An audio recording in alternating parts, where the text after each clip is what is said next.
It's been a couple days already since 2025 began, and I've already noticed that 99% of people are suffering from this one condition, this one sickness. Now, a lot of people may not notice it, some do notice it, but majority of the rest, they kind of just, they just ignore it. They don't really pay attention to it too much. Wherever I go, whether that's public space or online, you can just see it in people's faces. Like, you can tell that they're suffering from this one sickness that they have. And you might be wondering, Farid, what sickness are you talking about? Like, am I sick too? Like, well, that's the reason I'm making this video, right? So, this sickness, this sickness is sorry, I just gotta get out of my throat. This sickness is, that our people are, suffering from is having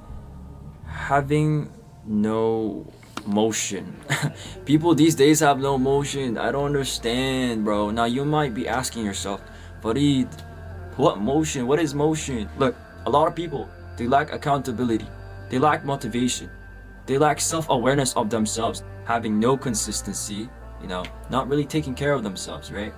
But look, I get it. It's hard. It's very difficult. But you see, I used to think that I could do it all by myself. But during these times, you should be surrounding yourself with like-minded individuals who can raise you mentally, spiritually, and physically. Now, I was just like you. I got no motion before. I was not locked in. I was miserable. I was depressed.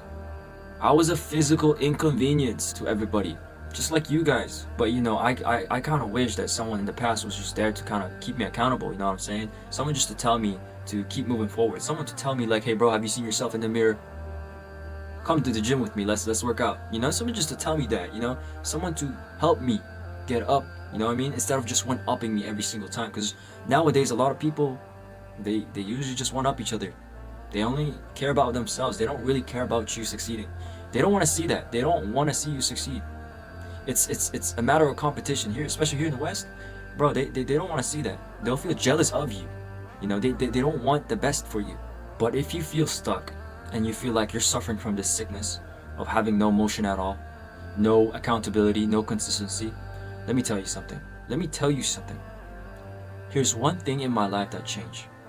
Me becoming Muslim allowed everything to change. Now stay with me. You might be asking yourself, yo, I'm a Muslim too. I believe in God as well. What makes you different from me? Here's the difference. I am self-aware. Now what do I mean by that? Self-aware of what? I am self-aware of Allah. I have taqwa. A lot of people don't really pay attention to this miniature detail, and having taqwa, being in the state of taqwa, just means, being aware that Allah subhanahu wa ta'ala is watching every move that you do. From you spending an extra 5 minutes on the bed scrolling on the phone, from you not getting up, maybe drinking that water when you should be drinking that water, because you gotta stay hydrated. From you just thinking about going to the gym, but you decide to play video games instead and not lock in, right?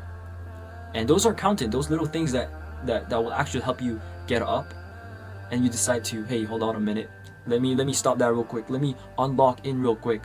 Let me do something else real quick, just for a little bit. It won't take that long, and then I'll go. But then, what happens after that? You don't really do that. Having a state of taqwa, you're doing something for the sake of Allah. You're doing something that will help you complete a task. And even though it's something that we don't want to do, we just want to stay all day in the bed and just do nothing. As much as we hate getting up, hate going out there and putting in the effort, because it's hard. It's hard to put in the effort. But if you change your mindset to just, look, I'm gonna do this for the sake of Allah. Even though I hate it, I'm gonna do it for Him, right?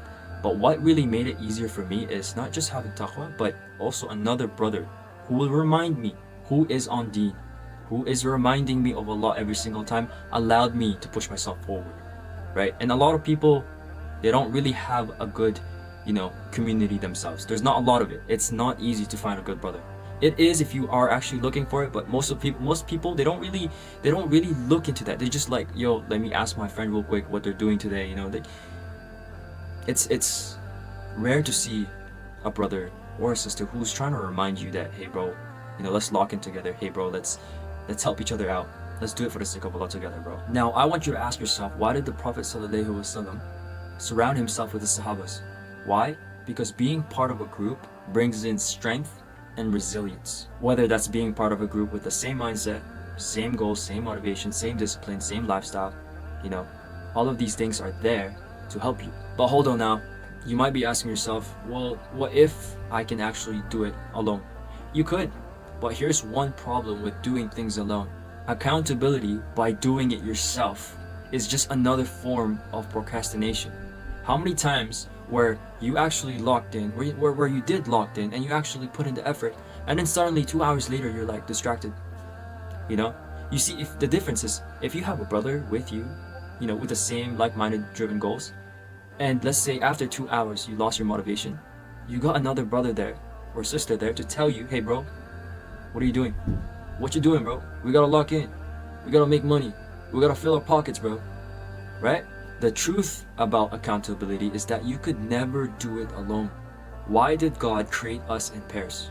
Think about it. Why did God create us in pairs? God created us in pairs so that we could help each other, so we could grow together. Let me give you an example of trying to make someone accountable. Enter Exhibit A. I had a friend a couple months ago who I hanged out with, and we were eating one day, and I was like, damn G, slow down on the wrist motion. It's going too fast into your mouth. Chill. Now, this friend of mine told me he was struggling to lose weight and gaining muscle. I can see why. So I decided to step in and made him accountable. So I put him through a diet plan, a system, a workout plan. But first, before that, we put him on a scale. And that scale read too much. Alright? He weighed, starting out, 112.9 kilograms. And that was heavy for him, right? And then guess what? A few weeks later, after using and implementing my systems, he weighed 105 kilograms. Round of applause real quick. Round of applause. But the only reason he was able to lose weight, but he couldn't, was because he used my systems. Systems that I used in my life. Systems that I use on a daily basis. You see, I competed in a bodybuilding competition, and they say, you need at least 12 weeks, 15 weeks to prep. That is true. That is true. But guess what I did? I did something that no one really does. I did it in 6 weeks. This was me 6 weeks before the competition. And now this is me 1 week before the competition. That's crazy. I did that. How? I don't know, because I'm just locked in like that. But then before, I wasn't seeing any progress in my physique. The only time that I started making progress was finding out what was missing. What was missing was making the right intentions, staying accountable to yourself, staying consistent, using some sort of systems to reach a particular goal, having peers, people around me telling me to keep going, don't stop. Now I want you to imagine having someone with you who's been through it all, that guides you throughout 2025, keeping you accountable, keeping you consistent, reminding you on a daily basis to ensure you succeed in 2025. If you guys genuinely need help, somebody to guide you in the right path, I'm here. Literally book a free call with me for 2025. It's absolutely for free because I've been through it all. I've done it myself. And I want to do the same thing for you. Look, I'm not here to take too much of your time. I know you guys got things to do, right? But I just want to say one last thing, and that is, don't be part of the 99%. Lock in now and make 2025 the year where you change. Assalamu alaikum wa rahmatullahi wa barakatuh.